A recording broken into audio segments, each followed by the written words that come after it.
কথা কইব নিজেরাই মানব না। ঘন ঘন মসজিদ হইব মুসল্লি পাইবা না। ঘন ঘন মসজিদ হবে মুসল্লি পাইবা না। আসবে দিন আখেরি আলেম হবে বাড়ি বাড়ি। কোরআনের কথা কইব নিজেরাই মানব না। ঘন ঘন মসজিদ হবে মুসল্লি পাইবা গো। ঘন ঘন মসজিদ হবে মুসল্লি পাইবা না।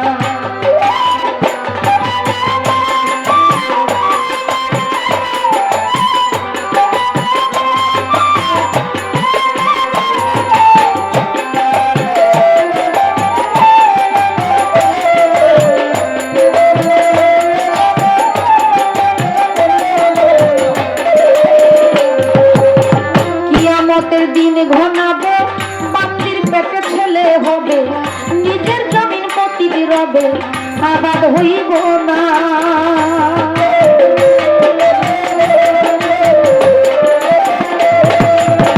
কিয়ামতের দিন ঘনাবে বান্দির পেটে ছেলে হবে।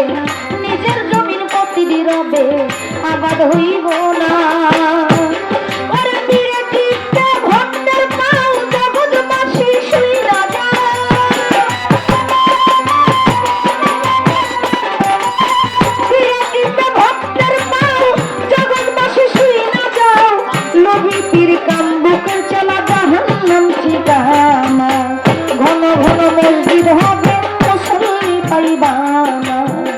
ঘন ঘন মসজিদ হবে মুসল্লি পাইবা।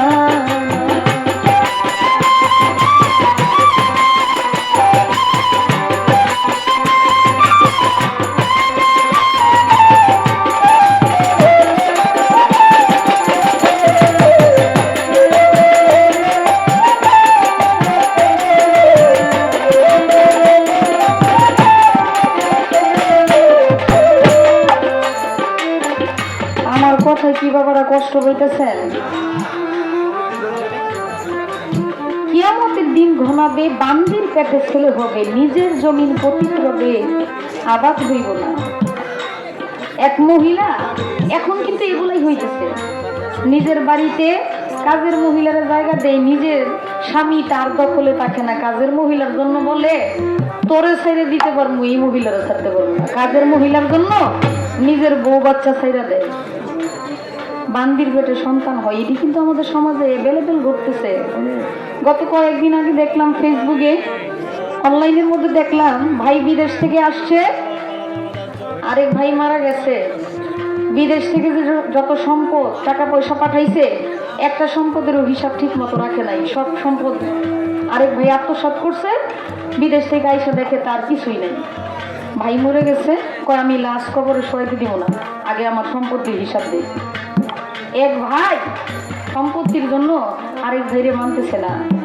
নিজের বাবার সম্পত্তি নিয়ে ঝগড়াঝাটি কইরা নিজের ভাইকে নিজের ভাই কতল করতেছে, মাইরা করতেছে সম্পত্তির জন্য। তাই কবিতার গানের ভাষায় বললেন, ওরে ভাই রাখবে না ভাইয়ের মান, বাজান রে এক বাবার দুই সন্তান, এক ভাই আরেক ভাইয়ের দিকে ফিরাও চাইব না।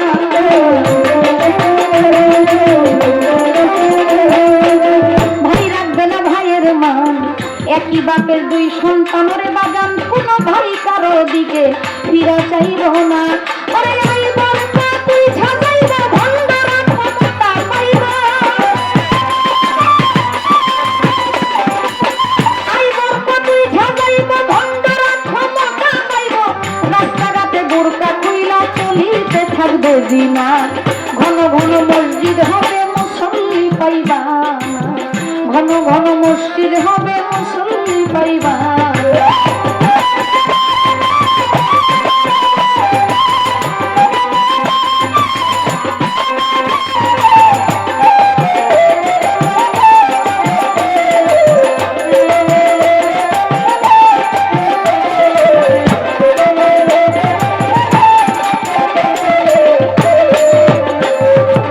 শোনো রে ভাই মুসলমান, যদি ঠিক রাখিতে চাও ঈমান,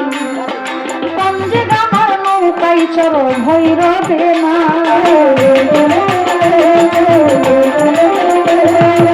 শোনো রে ভাই মুসলমান, যদি ঠিক রাখিতে চাও ইমান, পন্থী দেওয়া নৌকায় চড়ো ভয় লাগে না।